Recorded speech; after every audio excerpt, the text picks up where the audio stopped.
Baik, sebelumnya Om Swastiastu, perkenalkan saya Lawrence Yusarvel Biangga dari Fakultas Kedokteran Hewan Universitas Udayana dengan NIM 23095111123 dari kelas D. Kali ini saya akan menjelaskan mengenai bakteri Pseudomonas aeruginosa.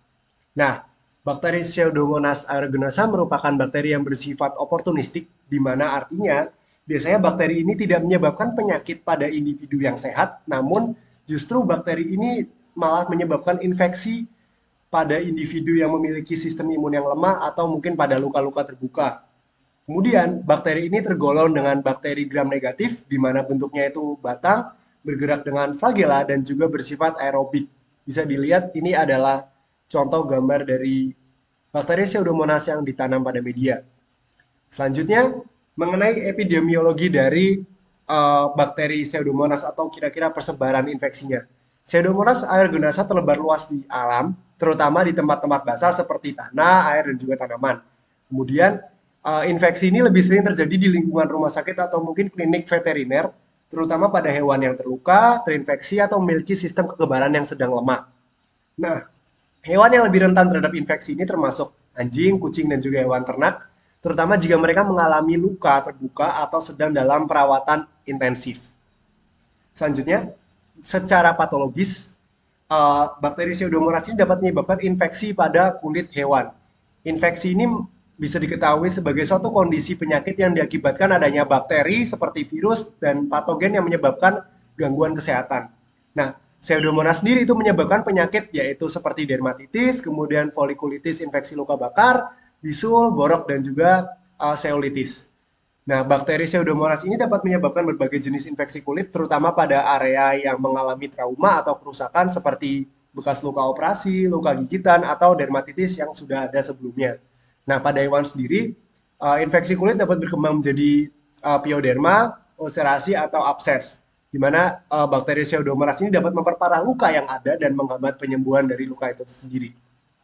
Selanjutnya, contoh kasusnya adalah dari kucing saya sendiri yang belum lama ini mengalami skabies, di mana skabies pada kucing disebabkan oleh tungau Sacroptes scabiei yang menyebabkan rasa gatal hebat, iritasi kulit, dan kerusakan kulit berupa kerak, kerontokan bulu, dan juga lesi. Bisa dilihat seperti pada foto. Namun, yang ingin saya bahas di sini adalah bakteri Pseudomonas ini bukan penyebab dari uh, infeksi primernya, namun infeksi sekunder yang terjadi akibat skabies ini, di mana kulit yang rusak akibat skabies menciptakan kondisi yang rentan terhadap infeksi sekunder, termasuk bakteri oportunistik seperti Pseudomonas aeruginosa. Nah, bakteri Pseudomonas ini dapat memasuki kulit yang mengalami trauma akibat garukan terus-menerus atau peradangan karena skabies. Ketika kulit teriritasi dan mengalami ulcerasi atau luka terbuka, bakteri ini dapat menginfeksi area tersebut. Dan kondisi ini bisa diperparah oleh misal kelembapan di area luka yang rusak akibat garukan. Kemudian adanya penurunan sistem kekebalan akibat peradangan kronis dari skabies itu sendiri. Dan juga bisa jadi bakteri itu mengalami resistensi terhadap antibiotik sehingga membuat infeksi ini menjadi lebih sulit untuk diobati. Kemudian jika kita berbicara masalah gejala pada kucing saya ini dengan skabies yang terinfeksi oleh Pseudomonas, tanda-tanda infeksi sekunder itu meliputi terdapat luka yang mengeluarkan nanah terkadang dan itu berwarna hijau kebiruan itu berasal dari pigmen piocyanin yang dihasilkan yang menjadi ciri-ciri dari bakteri Pseudomonas. Kemudian muncul juga bau busuk dari area yang terinfeksi, terdapat juga peradangan yang memburuk dengan pembekakan, kemerahan, dan juga eksudat atau nanah yang lebih banyak. Kemudian juga luka ini menjadi sulit sembuh dan bisa berkembang menjadi ulkus atau bisul atau seperti luka terbuka yang lebih dalam lagi. Selanjutnya, jika kita ingin melakukan diagnosa klinis, bisa pertama melakukan pemeriksaan visual. Pemeriksaan visual ini bisa dilihat dari lesi kulit yang terinfeksi menunjukkan nanah hijau kebiruan yang mengindikasikan kemungkinan infeksi oleh Pseudomonas.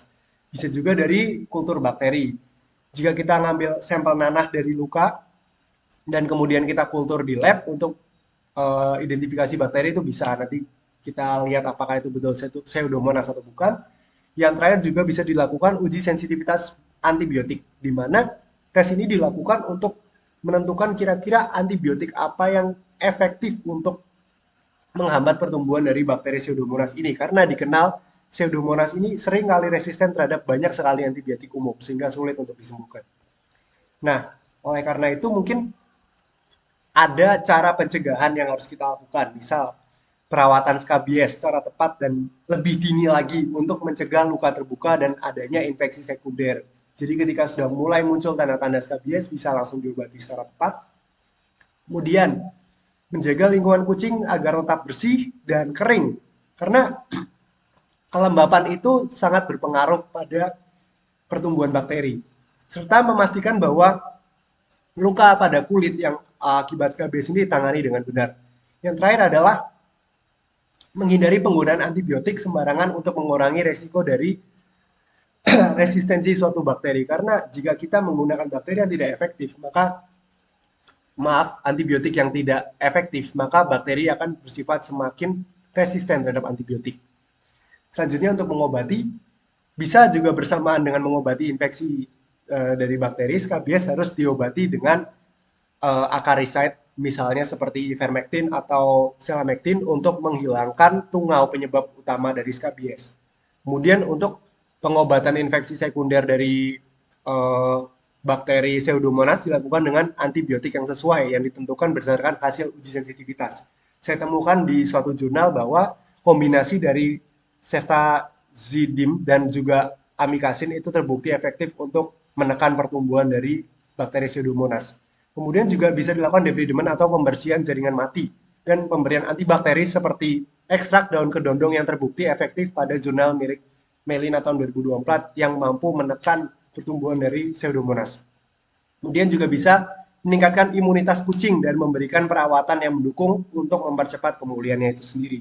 Nah, kesimpulan yang bisa saya ambil adalah Pseudomonas aeruginosa adalah bakteri gram negatif yang bersifat oportunistik, di mana infeksi Pseudomonas aeruginosa pada kulit yang terkena skabies pada kucing, terutama jika kulitnya itu sudah rusak akibat garukan atau peradangan, itu merupakan komplikasi serius yang memperburuk kerusakan kulit dan bisa memperlambat proses penyembuhan itu sendiri.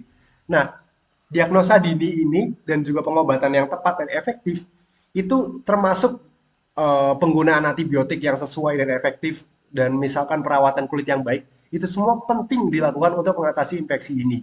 Dan jika pencegahan itu dilakukan misalnya melalui kebersihan lingkungan dan juga perawatan luka sejak awal, juga penting untuk mengurangi resiko infeksi sekunder dari Pseudomonas.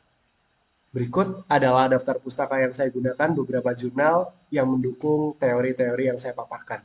Sekian dari saya, kurang lebihnya saya mohon maaf dan terima kasih.